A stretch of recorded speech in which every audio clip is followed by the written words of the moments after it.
মেয়েটিকে সপ্তাহে একদিন আপনার কোলে নিয়ে ঘুমাবেন আপনার সাথে। আমার তৃতীয় কথা হলো, হাসান হুসাইন যখন বড় হবে তখন তাদের দুই ভাইকে আল্লাহর রাস্তায় সোপর্দ করে দেবেন এবং আমাকে রাতের বেলায় দাফন করবেন।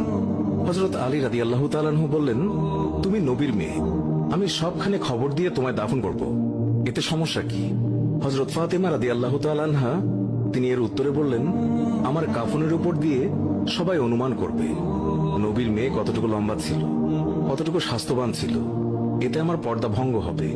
মা ফাতেমার মৃত্যুর পর তার লাশের খাটিয়া বহন করার মানুষ মাত্র 3 জন ছিলেন, হযরত আলী রাদিয়াল্লাহু তাআলা আনহু এবং ছোট হাসান এবং হুসাইন রাদিয়াল্লাহু তাআলা আনহু।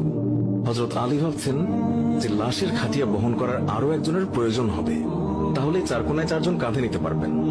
এমন সময় হযরত আবু যর গিফারী রাদিয়াল্লাহু তাআলা আনহু তিনি হঠাৎ করেই উপস্থিত হলেন এবং খাটিয়ার কোণা বহন করলেন। হযরত আলী প্রশ্ন করলেন, হে আবু যর, আমি তো কাউকেই বলিনি, তাহলে আপনি জানলেন কিভাবে? তখন হযরত আবু যর গিফারী রাদিয়াল্লাহু তাআলা আনহু বললেন, আমি আল্লাহর রাসূল সাল্লাল্লাহু আলাইহি ওয়াসাল্লামকে স্বপ্নে দেখেছি। তিনি বললেন, হে আবু যর, আমার ফাতেমার লাশ বহন করার জন্য লোকের অভাব, তুমি তাড়াতাড়ি চলে যাও। ও আলী, আমাকে তো হুজুর সাল্লাল্লাহু আলাইহি ওয়াসাল্লাম আসতে বলেছেন, তাই আমি এসেছি। তোমরা তো আমাকে বলনি। রাতে এসে রাসূলুল্লাহ সাল্লাল্লাহু আলাইহি ওয়াসাল্লাম তিনি স্বপ্নে বলে গিয়েছেন, হযরত ফাতেমা রাদিয়াল্লাহু তাআলা আনহুকে যখন কবরে নামাচ্ছেন তখন হযরত আবু যর গিফারী রাদিয়াল্লাহু তাআলা আনহু কবরের কাছে গিয়ে কবরকে উদ্দেশ্য করে বললেন, হে কবর, তুই কি জানিস আজকে তোর মধ্যে কাকে রাখছি? উনি হচ্ছেন জান্নাতের সকল মহিলাদের সর্দার। হযরত ফাতেমা রাদিয়াল্লাহু তাআলা আনহার কবর থেকে কোনো আওয়াজ আসলো না। তিনি আবারও বললেন, উনি হাসান এবং হুসাইনের আম্মাজান। এবারও আগের মতো কোনো আওয়াজ আসলো না। তিনি আবার পুনরায় বললেন, উনি হচ্ছেন হযরত আলী রাদিয়াল্লাহু তাআলা আনহুর স্ত্রী। তারপরও কবর থেকে কোনো আওয়াজ আসলো না।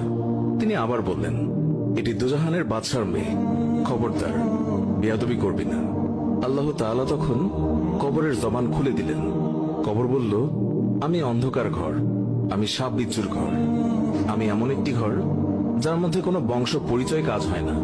আমি দুজাহানের বাদশার মেয়েকে চিনি না, আমি হযরত আলীর স্ত্রীকে চিনি না, হাসান হুসাইনের আম্মাকেও চিনি না, আমি জান্নাতের মহিলাদের সর্দারনীকেও চিনি না। আমি শুধু চিনি ঈমান এবং আমল।